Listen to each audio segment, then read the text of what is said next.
Jika meremehkan orang lain dapat berbalik kepada kita, apakah bisa disebut dengan karma? Apakah karma itu ada dalam Islam? Ya itu istilah ya, di Indonesia diistilahkan dengan hukum karma. Tapi memang dalam Islam kita tidak namakan karma, tapi kita mengatakan memang ada dalam dalil-dalil hadis Nabi SAW yang membuktikan kalau orang melakukan satu perbuatan maka dia akan dibalas dengan perbuatan yang sama. Kalau dalam hal keburukan, misal kita menggunjing orang lain, kita akan digunjing satu waktu. Kita memukul orang lain, kita akan dipukul. Memang ada hadis Nabi SAW berbunyi masalah itu. Seperti misalnya, kama tadinu tudan. Sebagaimana kau berperilaku, kau akan dibalas dengan perilaku yang sama. Hari ini kita jujur dengan seseorang, besok kita dijujuri. Hari ini kita bakti dengan orang tua, besok anak-anak kita bakti dengan kita.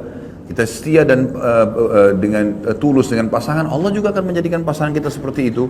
Dan seterusnya. Gitu kan?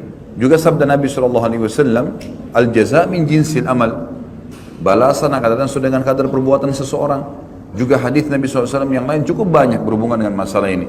Siapa yang berbakti pada orang tuanya, atau berbaktilah kalian pada kedua orang tua kalian, maka Allah akan karuniakan kalian anak-anak yang berbakti dengan kalian.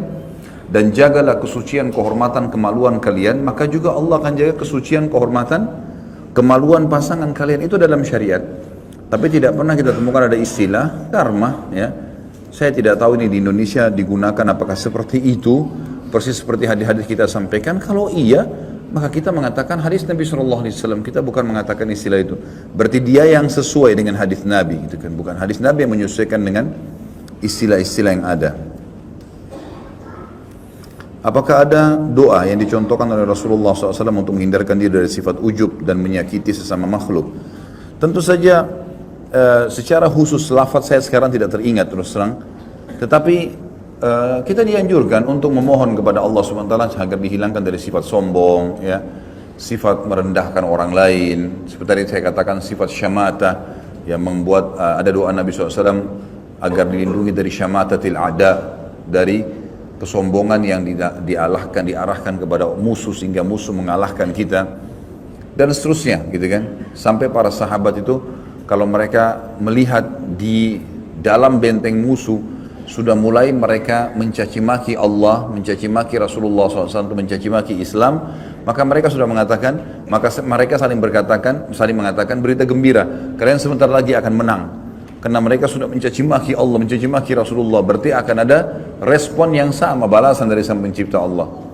Tapi doa secara khusus terus terang saya sekarang belum terlintas, cuman cobalah ucapkan lafaz-lafaz sesuai dengan yang kita harapkan kepada Sang Pencipta Allah. Karena doa boleh kita mengatakan, ya Allah, karuniakanlah ya, untukku sifat merendah di hadapanmu, di hadapan para makhlukmu. Kemudian ya, hilangkanlah semua dari hatiku sifat sombong, sifat berbangga-bangga, ria, dan seterusnya. Kita memohon kepada Allah SWT itu.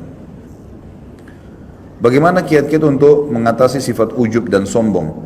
Ketahuilah, setiap terjerumus dalam satu perbuatan salah, ataupun kita akan terjerumus atau baru ingin melakukannya, baik sudah terjerumus atau akan terjerumus, gitu kan, maka kata kuncinya untuk meninggalkan kita membaca ancaman Allah di dosa itu.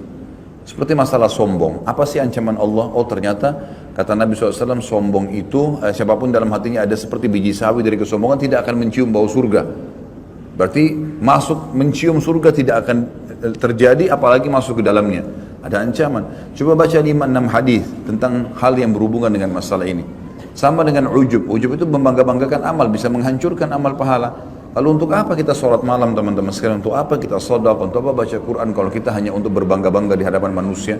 Apa yang kita dapatkan? Pujian dia yang sepanjang lidahnya. Oh kamu hebat ya, oh kamu soleh ya, oh kamu soleha ya, kamu kaya ya lah. Habis itu gak ada apa-apa yang kita dapatkan, gitu kan? Jadi gak ada gunanya sama sekali. Sampai sebagian ulama salaf mengatakan, jadikanlah dirimu terkenal di langit, maka seluruh di bumi akan mengenalmu. Dan janganlah kamu jadikan dirimu terkenal di dunia, dan kamu asing di langit, sehingga akhirnya kamu akan terasingkan di dunia.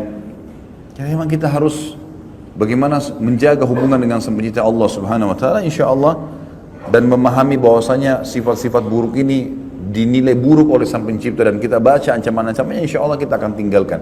Sama dengan orang kalau berzina, orang bohong atau apa saja, baca ancaman Allah di dosa itu, insya Allah kita akan tinggalkan. Karena wahyu berbicara dengan hati manusia. Allahu a'lam.